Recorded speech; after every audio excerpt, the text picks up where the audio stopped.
YouTube, what's going on? With EP coming back with another one. Let's get it. You know, I gotta keep the fire coming. Let's keep it rolling. Today we're gonna talk about entitlement. Yes, entitlement. It's a big issue right now. It's actually hurting everyone.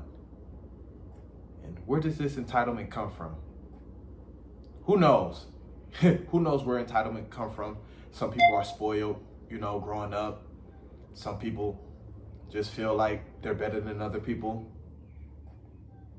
And some people are better than other people. So entitlement can come from, you know, various places. But I have to be real.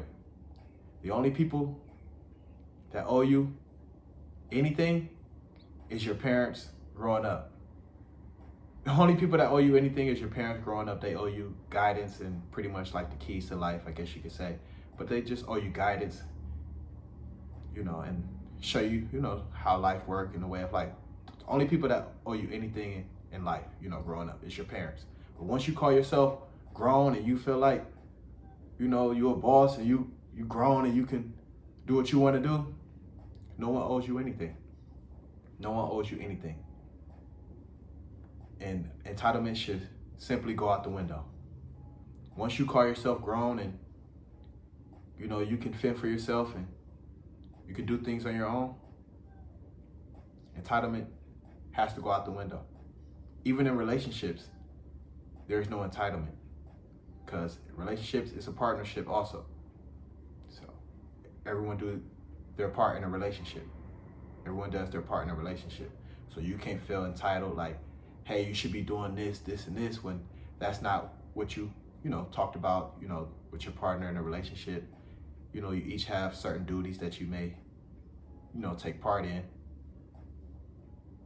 But you can't, you know, do your duties and their duties if they're not holding their end of the bargain. So entitlement, it shouldn't show up in relationships either, because relationships is a partnership. So we each do our part. But like I said, entitlement can come from various places. Like I said, you could be spoiled growing up. You could just feel like you're better than other people. And you maybe are better than other people because you have a certain skill, you know, or you can do, you know, certain things that's just rare. So you feel entitled. Like, you know, athletes, they feel entitled, entertainers, things like that, because they're a small percentage of successful people out here, so they feel entitled. It's just natural. But the entitlement is hurting everyone, just overall. It is. And you really seen this, I'd say, during C-19. You know, a lot of people were laid off and a lot of jobs were cut, but for a good year, I'd say, you know, when C-19 came about. But even when jobs resumed and, you know, started hiring, people wanted to stay on unemployment. A lot of people stayed on unemployment. They wanted to collect easy money. Like even when, you know, C-19 started to, you know, dwindle down just a bit, and, you know, jobs and companies started hiring once again, you seen people still trying to collect unemployment checks, sitting on their ass, feeling entitled, feeling like the government owed them money, feeling like, you know, these companies, jobs owe them money. Just the entitlement. And I think when you're on unemployment, you don't even get like a full check. I don't think you get a full check if you're on unemployment. But people rather sit around and not even collect a full check just because they feel entitled and they don't want to work. That's when I really seen the entitlement, you know, during C-19. People really didn't want to work. They'd rather sit on their ass and feel like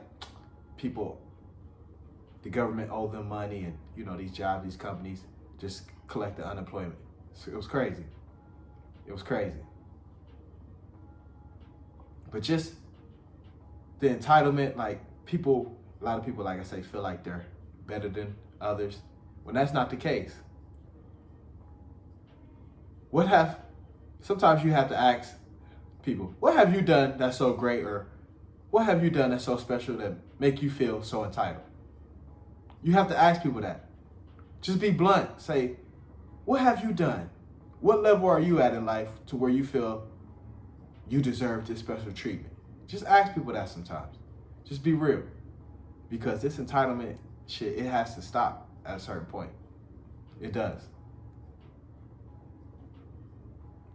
Say, what have you done that's so great, or what are you so skillful at to make you feel like you should have this big head and you can talk like this, or whatever the case may be. You have to stop at some point. It has to stop at some point, because entitlement can turn into disrespect. That's the next level after entitlement turns into disrespect.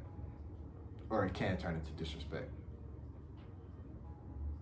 But like I said, no one owes you anything out here. Once you call yourself grown and you can fend for yourself and take care of yourself, no one owes you anything. Like I said, only people that owe you anything in this world is your parents, because they owe you like the guidance and, like I said, the keys to life, whatever you want to call it. Show you, how things work. Your parents. Some people don't even have that, but your parents is the only people that truly owe you anything in life. That's how I feel. Yeah, but the entitlement is crazy. People just feel, like I said, better than others. A lot of people, most people out here are on the same level. Most people out here are on the same level. So the entitlement, like I said, it can come from various places, but you got to dead it at some point. Just ask people, what are you so great at? What are you so skillful at? Why you feel like this? Why are you talking like this? Just be blunt, just be honest. Entitlement has to stop at some point, but let me know what y'all think. I ain't gonna stop. Something that was on my mind. Had to put it out there. And I'm gonna keep the fire coming. I'm gonna keep it rolling. Comment, like, subscribe, hit that bell icon. These videos coming so rapid, so consistent. You might miss one. Knock another one out. Let's get it.